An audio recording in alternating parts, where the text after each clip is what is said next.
Hello students. तो स्वागत है आप लोगों का फिजिक्स के वेक्टर के चैप्टर्स के अगले लेक्चर्स में। इससे पहले वाले क्लासेस में हम लोगों ने क्या पढ़ा था? हम लोगों ने पढ़ा था ये numericals A vector plus B vector equal to R vectors, ये पढ़ा था हम लोगों ने। आर वेक्टर जो रिजल्टेंट होता है उस रिजल्टेंट का मैग्नीट्यूड कैसे निकालते हैं, इस फॉर्मूला से। क्योंकि जब दो वेक्टर को जोड़ेंगे, जब दो वेक्टर को जोड़ते हैं तो जोड़ने पे एक नया वेक्टर मिलता है। अब उस नए वेक्टर का मैग्नीट्यूड क्या होगा, उस नए वेक्टर का डायरेक्शंस क्या होगा, उसके निकालने के लिए हम लोगों ने दो फॉर्मूला पढ़ा है ना। इसके लिए दो फॉर्मूला पढ़ा हम लोगों ने। एक फॉर्मूला क्या पढ़ा था हमने? एक फॉर्मूला हमने पढ़ा आर इज इक्वल टू, एक फॉर्मूला हमने क्या पढ़ा? R is equal to under root A square plus B square plus 2ab cos theta. एक फॉर्मूला हमने ये पढ़ा कि अगर दो वेक्टर को हम जोड़ रहे हैं और वो दोनों ए वेक्टर और बी वेक्टर है तो दोनों के रिजल्टेंट का मैग्नीट्यूड क्या आ जाएगा, इतना आ जाएगा। और फिर दोनों के बीच का एंगल कितना आ जाएगा, इतना आ जाएगा। तो हम इस पे कुछ न्यूमेरिकल्स पे डिस्कशन करेंगे आज हम लोग। अगर इससे पहले वाला लेक्चर आप लोगों ने नहीं देखा है तो पहले इससे पहले वाला लेक्चर देख लो, कैसे इस फॉर्मूला को हम लोगों ने ड्राइव किया था और कैसे रिजल्टेंट वेक्टर और दूसरे वेक्टर के बीच का एंगल निकाला था। वो पहले देख लोगे तभी ये समझ में आएगा, अदरवाइज ये लेक्चर समझ में नहीं आएगा। क्वेश्चन देखो, क्वेश्चन यहाँ पे कैसे क्वेश्चन, ठीक है।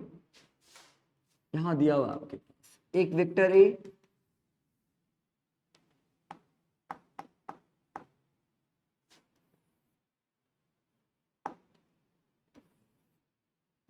एक वेक्टर ए और एक वेक्टर बी, ठीक है।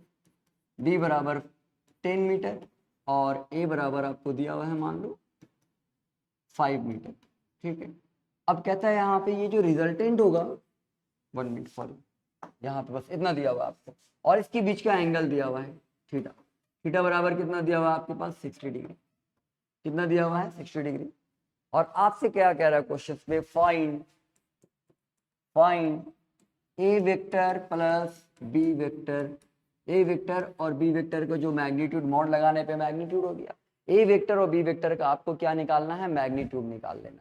अब बताओ कैसे निकालोगे मैग्नीट्यूड? तुम लोग बताया है हमने, कैसे निकालोगे इसका मैग्नीट्यूड? तो हम जानते हैं यहाँ पे सॉल्यूशन करेंगे हम लोग, सॉल्यूशन करेंगे हम लोग। क्या करेंगे सॉल्यूशन? ए वेक्टर प्लस बी वेक्टर निकालना है। हमको पता है दोनों वेक्टर को जोड़ेंगे तो एक नया वेक्टर मिलेगा और वो नया वेक्टर इसके बीच से जाएगा, जिसको हम लोग क्या बोलते हैं? Resultant vector. तो आपसे क्वेश्चन क्या कह दिया कि ए वेक्टर प्लस बी वेक्टर निकालिए, मतलब रिजल्टेंट वेक्टर निकालिए। क्या निकालिए? Resultant vector. इसका मैग्नीट्यूड, सॉरी इसका मैग्नीट्यूड निकाल, इसका मैग्नीट्यूड मॉड लगा दिया तो मैग्नीट्यूड निकालिए। कैसे निकालेंगे इसका मैग्नीट्यूड? तो आर बराबर फॉर्मूला हमने पढ़ा है।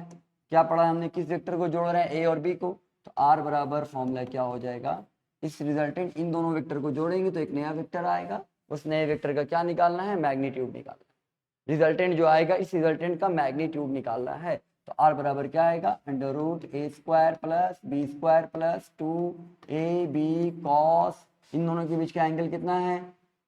60 डिग्री। यहाँ पे cos 60 हो जाएगा। थीटा क्या होता है? दोनों वेक्टर के बीच का एंगल।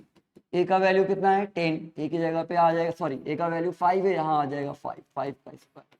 बी का वैल्यू 10, बी की जगह पे क्या आ जाएगा? 10 का स्क्वायर। 2 इंटू ए की जगह पे 5 इंटू बी, बी की जगह पे क्या आएगा? 10 इंटू cos 60। cos 60 का वैल्यू कितना होता है? cos 60 का वैल्यू हो जाएगा 1/2। अब यहाँ पे हम क्या करेंगे? 2 से ये कट जाएगा कितने बार में? 5 बार में। यहाँ आ जाएगा 5 का स्क्वायर 25, 10 का स्क्वायर 100 और यहाँ आ जाएगा 2, 5 जा 10, 10 5 जा क्या आ जाएगा? 50 आ जाएगा। अब यहाँ ऐड कर दो, कितना आ जाएगा? 175। क्लियर है यहाँ पे? कोई दिक्कत यहाँ पे? ये आपका रिजल्टेंट आ गया, सिंपल। तो रिजल्टेंट का जो मैग्नीट्यूड है, मैग्नीट्यूड कितना आ गया आपके पास? √175 मीटर। ये रिजल्टेंट का मैग्नीट्यूड। अब याद रख लेना, अब दोबारा नहीं बताएंगे चीज़। दो वेक्टर को ऐड करना है तो दो वेक्टर को ऐड करेंगे, एक नया वेक्टर आएगा, उस नए वेक्टर का जो मैग्नीट्यूड होगा उसका फॉर्मूला क्या है? अंडर रूट जिस वेक्टर को आप ऐड कर रहे हो उन दोनों के स्क्वायर का सम प्लस उन दोनों का मल्टीप्लाई इंटू 2 इंटू कॉस इन दोनों के बीच का जो एंगल है वो। अब यहाँ पे ए बी की जगह पे बी सी रहेगा तो बी सी का स्क्वायर लिखेंगे, यहाँ पे सी डी रहेगा तो सी डी का स्क्वायर लिखेंगे, एफ और F1 रहेगा तो जो रहेगा उसका स्क्वायर करेंगे हम लोग, ठीक है। अब अगर आपको ये निकालना है अल्फा, तो ये अब आप लोग निकालोगे, सिखा चुके हैं। tan अल्फा बराबर फॉर्मूला क्या होता है? tan अल्फा बराबर होता है फॉर्मूला, क्या होता है बोलो जल्दी? a sin थीटा, है ना, जो अल्फा से दूर है वो into sine theta by B plus A cos theta. अब यहाँ वैल्यू पुट कर दो। tan अल्फा बराबर ए का वैल्यू कितना है? ए बराबर 5, ए की जगह पे 5, साइन यहाँ पे थीटा की जगह पे कितना है 60, यहाँ आ जाएगा 60 बाई बी, बी का वैल्यू कितना है 10, 10 प्लस ए का वैल्यू कितना है 5, यहाँ आ जाएगा 5 इंटू कॉस थीटा, थीटा की जगह पे क्या आएगा 60, यहाँ रख देंगे कॉस 60, करके सॉल्व कर लेंगे, आंसर निकल जाएगा, बन जाएगा। ठीक है, अब देखो, अब कुछ कंडीशन हम लोग पढ़ेंगे वेक्टर का, वेक्टर के condition. Case 1 condition of vector, case 1 condition of vector, ध्यान दें। केस 1, जब अगर दो वेक्टर क्या हो, पैरेलल हो, ध्यान देंगे, ये दोनों आपस में क्या है, पैरेलल, एक वेक्टर ये और एक वेक्टर इसके ऊपर हम लेकर के चले जाते हैं, एक वेक्टर ये और एक वेक्टर इसी के ऊपर, ठीक है, और एक का वैल्यू हम लिख दे रहे हैं यहाँ पे, एक को मान लिया ए बराबर 5 मीटर और एक को मान लिया हमने बी, दो वेक्टर है, दोनों पैरेलल है, बी बराबर 6 मीटर, दोनों पैरेलल है। अगर दोनों वेक्टर पैरेलल है तो दोनों वेक्टर के बीच का एंगल कितना होगा? दो वेक्टर पैरेलल है तो दोनों वेक्टर के बीच का एंगल 0 डिग्री, कितना हो जाएगा 0 डिग्री। सो यहाँ पे थीटा कितना आएगा? Theta equal to 0 degree. आई बात समझ में? तो case 1 when theta is equal to 0 degree, अगर थीटा 0 डिग्री होता है तो आई बात समझ में?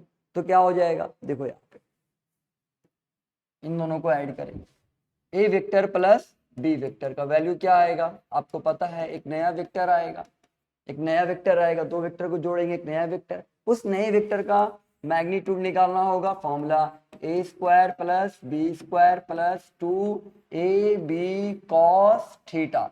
थीटा क्या होता है, जिस वेक्टर को आप ऐड कर रहे हो उनके बीच का एंगल, तो आप ए और बी को ऐड कर रहे हो तो ए और बी के बीच का एंगल कितना है 0 डिग्री, यहाँ आ जाएगा 0, ठीक है। अब यहाँ पे ए का वैल्यू कितना है, ए का वैल्यू आपका कितना है दिया हुआ है 5, ए की जगह पे 5 स्क्वायर, बी का वैल्यू कितना है 6, 6 का स्क्वायर प्लस 2 इंटू ए का वैल्यू 5, बी का वैल्यू कितना आ जाएगा, बी का वैल्यू 6 और इंटू कॉस 0 का वैल्यू क्या होता है 1, है ना। यहाँ पे थीटा की जगह पे दोनों के बीच का एंगल 0 था, 0 रख दिया, क्लियर है यहाँ पे। अब यहाँ पे हो जाएगा 5 का स्क्वायर 25, 6 का स्क्वायर 36, 5 टू जा 10, 10 6 जा क्या आ जाएगा 60। अब सभी को ऐड कर दो, ऐड करेंगे तो कितना आ जाएगा आपके पास, कितना आ जाएगा 5 प्लस 6 क्या आ जाएगा 11, 11 प्लस 1 0, 11 हाथ कितना बचा 1, 3 प्लस 2 क्या आ जाएगा 5, 5 प्लस 6 क्या आ जाएगा 11, 11 प्लस 1 क्या आ जाएगा 12, 121 आ जाएगा। जोड़ दो एक बार फिर से, हो सकता गलती हो गया हो, ठीक है ना। तो 60 30 90 और 90 2, हाँ गलती होगी ना, 60 प्लस 30 क्या आ जाएगा 90, और 90 प्लस 20 क्या आ जाएगा 110, 110 और 11 नहीं, ठीक है 121, ठीक, 121 किसका स्क्वायर रूट है 11 का स्क्वायर, निकल के क्या आ गया 11 मीटर। तो आर का वैल्यू क्या आ गया 11 मीटर, आया 11 मीटर, कोई दिक्कत यहाँ पे नहीं, ठीक है, समझ में आ रहा है यहाँ पे, कोई दिक्कत नहीं। अब इसको शॉर्ट में बनाएंगे, जब दो वेक्टर पैरेलल होता है तो रिजल्टेंट का वैल्यू सिंपल दोनों को जोड़ दो, ए प्लस बी, और कुछ मत करो, कोई फॉर्मूला मत लगाओ, ए का वैल्यू 5, बी का वैल्यू क्या आ जाएगा 6, 5 प्लस 6 क्या आ गया 11 मीटर। देखो यही आंसर आया कि नहीं आया, आया यही आंसर। जब केस 1 मतलब जब 0 डिग्री रहेगा, मतलब जब पैरेलल रहेगा, तो सिंपली दोनों को जोड़ देंगे और हमें क्या मिल जाएगा, रिजल्टेंट मिल जाएगा। इतना डिटेल में करने का जरूरत नहीं है, करेंगे तब भी सही बट टाइम वेस्ट होगा, हम डायरेक्ट कर लेंगे। समझ में आया कि नहीं आया, clear. Case 2, case 2, case 2, case 2 में क्या है, केस 2 में when theta is equal to 90 degree, 90 कब होगा, जब दोनों वेक्टर क्या हो ऐसे और ऐसे, एक वेक्टर इधर a इज इक्वल टू मान लो 5 मीटर, ठीक है, और एक vector a is equal to मान लिया 4 मीटर, एक को b मान लेते हैं,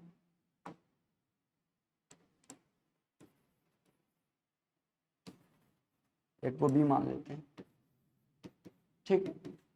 दो ए वेक्टर और बी वेक्टर दिया हुआ है, दोनों के बीच का एंगल कितना है इस बार, थीटा बराबर 90। अगर थीटा 90 है तो रिजल्टेंट आएगा इसके बीच में, ठीक है, क्योंकि दो वेक्टर को जोड़ेंगे तो एक रिजल्टेंट आएगा, मालूम है हम लोगों को। तो उस रिजल्टेंट का वैल्यू निकालना है, दोनों को जोड़ेंगे तो एक रिजल्टेंट आएगा, आएगा या नहीं आएगा, आएगा। तो आपको इस रिजल्टेंट का वैल्यू निकालना है, मतलब ए वेक्टर प्लस बी वेक्टर किया तो एक नया वेक्टर मिला आर वेक्टर। अब उस आर वेक्टर का आपको मैग्नीट्यूड निकालना है, तो आर बराबर फॉर्मूला क्या हो जाएगा, अंडर रूट ए square plus B square plus 2ab cos क्या होता है थीटा, थीटा होता है दोनों के बीच का एंगल, दोनों के बीच का एंगल कितना है 90, यहाँ क्या आ जाएगा 90। समझ में आया कि नहीं आया, क्लियर है यहाँ पे। अब यहाँ पे ए का वैल्यू कितना है बताओ, ए का वैल्यू 4, यहाँ रख देंगे 4 स्क्वायर, बी का वैल्यू कितना है 5, यहाँ रख देंगे 5 स्क्वायर, 2 इंटू ए की जगह पे 4 इंटू बी की जगह पे 5, कॉस 90 का वैल्यू क्या होता है 0, ठीक है। अब बताओ कॉस 90 का वैल्यू 0, 0 से इसको मल्टीप्लाई करेंगे तो ये पूरा वैल्यू क्या आएगा 0, लिखने का कोई जरूरत नहीं है, 4 का स्क्वायर 16, 5 का स्क्वायर 25, ये पूरा वैल्यू 0 आएगा, लिखने का जरूरत नहीं है। यहाँ आ जाएगा 16 प्लस 25, 25 10 35, 35 तो 6 क्या आ जाएगा 41, 41 मीटर, रूट 41 मीटर। क्लियर है, समझ में आया, आया समझ में, कोई दिक्कत यहाँ पे नहीं। अब हम तुमको क्या बता रहे हैं, बिना इतना लंबा फॉर्मूला लगाए डायरेक्ट निकालेंगे, कब, जब अगर 90 डिग्री होता है तो डायरेक्ट फॉर्मूला रिजल्टेंट का आर बराबर लिख दो अंडर रूट ए स्क्वायर प्लस बी स्क्वायर, बस डायरेक्ट, कुछ करने का जरूरत नहीं, डायरेक्ट ये फॉर्मूला लगा दो। बताओ यहाँ पे ए का वैल्यू कितना आएगा 4, 4 का स्क्वायर, बी का वैल्यू कितना आएगा 5, 5 का स्क्वायर, रख दिया। यहाँ 4 का स्क्वायर 16, 5 का स्क्वायर 25, दोनों को जोड़ेंगे रूट 41 मीटर। बताओ इतना वैल्यू आया या नहीं आया, यही वैल्यू। तो इतना लंबा करने की जरूरत नहीं, क्योंकि यहाँ पे a square plus B square direct रख दिया, इसको रखने की जरूरत नहीं, क्यों, क्योंकि cos 90 का वैल्यू क्या आएगा 0, 0 तो खत्म हो जाएगा, तो डायरेक्ट इसको रखेंगे और बना लेंगे, सिंपल। समझ में आया। अब एक लास्ट केस आज के लिए, ठीक है ना, case third, case third, case third, case third, when theta is equal to 180 degree. ये कब होगा 180, जब एक वेक्टर इधर हो और एक वेक्टर इधर हो, एक को मान लिया ए, एक को मान लिया बी, ठीक है, ये 5 मीटर और ये आपका हो गया 4 मीटर, कोई दिक्कत नहीं है। तो इन दोनों के बीच का एंगल कितना है 180, एक उधर एक इधर, कहता दोनों वेक्टर को ऐड करो, दोनों वेक्टर को ऐड करेंगे तो एक नया वेक्टर आएगा रिजल्टेंट आर वेक्टर। अब जो ये आर वेक्टर आएगा बीच से नहीं जाएगा, या तो इस लाइन पे या तो इस लाइन पे, तो आर बनाने का जरूरत नहीं है, बताएंगे बाद में। अभी फिलहाल आर निकालो, आर का वैल्यू निकालो, क्योंकि हमको पता है दोनों को ऐड करेंगे तो एक नया वेक्टर आएगा। अब वो नया वेक्टर किधर आएगा अभी हमको उससे मतलब नहीं है, नया वेक्टर आएगा उसका वैल्यू निकालते हैं। तो आर का फॉर्मूला क्या है, R is equal to under root A square plus B square plus 2ab cos, इनके बीच का एंगल कितना है 180, यहाँ रख देंगे 180। क्लियर है। यहाँ पे ए का वैल्यू कितना है बताओ 5, यहाँ 5 का स्क्वायर, बी का वैल्यू कितना है 4, यहाँ 4 का स्क्वायर प्लस 2 इंटू ए की जगह पे क्या आएगा 5, यहाँ रख देंगे 5 इंटू बी की जगह पे क्या है 4, यहाँ रख देंगे 4। कॉस 180 क्या होता है -1, कॉस 180 का वैल्यू -1 होता है, याद रखो, रख दिया यहाँ पे। अब सॉल्व कर लो, 5 का स्क्वायर 25, 4 का स्क्वायर 16, 2 5 जा 10, 10 4 जा 40, 40 इंटू -1 क्या आएगा -40, 2 5 जा 10, 10 2 5 जा 10, 10 4 जा 40, 40 इंटू -1 क्या आएगा -40। अब यहाँ पे क्या आ जाएगा, इसको जोड़ देंगे, 25 और 16 जोड़ देंगे, 25 10 35, 35 और 6 क्या हो जाएगा 41, और यहाँ -41, तो यहाँ पे क्या आ जाएगा बताइए, रूट 41, 41 में से 40 जाएगा, क्या बचेगा 1, रूट 1 का वैल्यू क्या आ गया 1 मीटर आया रिजल्टेंट। अब ये किधर होगा रिजल्टेंट वो हम बताएंगे बाद, कितना आ गया 1 मीटर आया, 1 मीटर, ठीक है। अब इसको डायरेक्ट निकालो बिना इतना लंबा किए, 180 पे है ना, डायरेक्ट आर का वैल्यू, एक वैल्यू को दूसरे से घटा दो, a माइनस बी कर दो या फिर b माइनस ए कर दो, दोनों से आ जाएगा आंसर। तो पहले हम a माइनस बी करते हैं, a का वैल्यू 5, b का वैल्यू कितना आ गया 4, 5 में 4 गया 1 मीटर आया, डायरेक्ट आंसर आ गया। याद रखना केस थर्ड के लिए 180 रहेगा तो डायरेक्ट घटा देंगे। अच्छा अगर b माइनस ए करते हैं तो तो b माइनस अगर a करेंगे तो b की जगह पे क्या आएगा 4 और a की जगह पे क्या आ जाएगा 5, 4 में 5 जाएगा -1। और हम मैग्नीट्यूड लिख रहे हैं तो मैग्नीट्यूड लिख रहे हैं तो माइनस को लिखने का जरूरत नहीं, डायरेक्ट क्या लिख देंगे प्लस, क्योंकि मैग्नीट्यूड हमेशा क्या होता है पॉजिटिव। दोनों से क्या आया 1 बेटा, a माइनस बी करो या b माइनस ए करो, निगेटिव आएगा तो उसको पॉजिटिव में लिख देना, क्योंकि मैग्नीट्यूड तो हमेशा पॉजिटिव होता है और हम क्या लिख रहे हैं मैग्नीट्यूड लिख रहे हैं। समझ में आया तीनों केस। पहला केस क्या था, अगर दोनों वेक्टर पैरेलल हो, दोनों वेक्टर के बीच का एंगल क्या हो 0 डिग्री, तो नॉर्मली दोनों को ऐड कर देंगे a प्लस बी। अगर परपेंडिकुलर हो, क्या हो परपेंडिकुलर हो तो √a² प्लस b² कर देंगे। और अगर दोनों के बीच का एंगल 180 है, अपोजिट है, तो a माइनस बी कर देंगे। इस टाइप का न्यूमेरिकल हम लोग क्लास 9 में भी किया था हम लोगों ने। ये डायरेक्ट बन जाएगा, नहीं तो चाहेंगे तो हम इससे भी बना सकते हैं, कोई दिक्कत नहीं। आज के लिए यहीं पे स्टॉप कर रहे हैं, इसके आगे का टॉपिक नेक्स्ट लेक्चर में हम लोग पढ़ेंगे।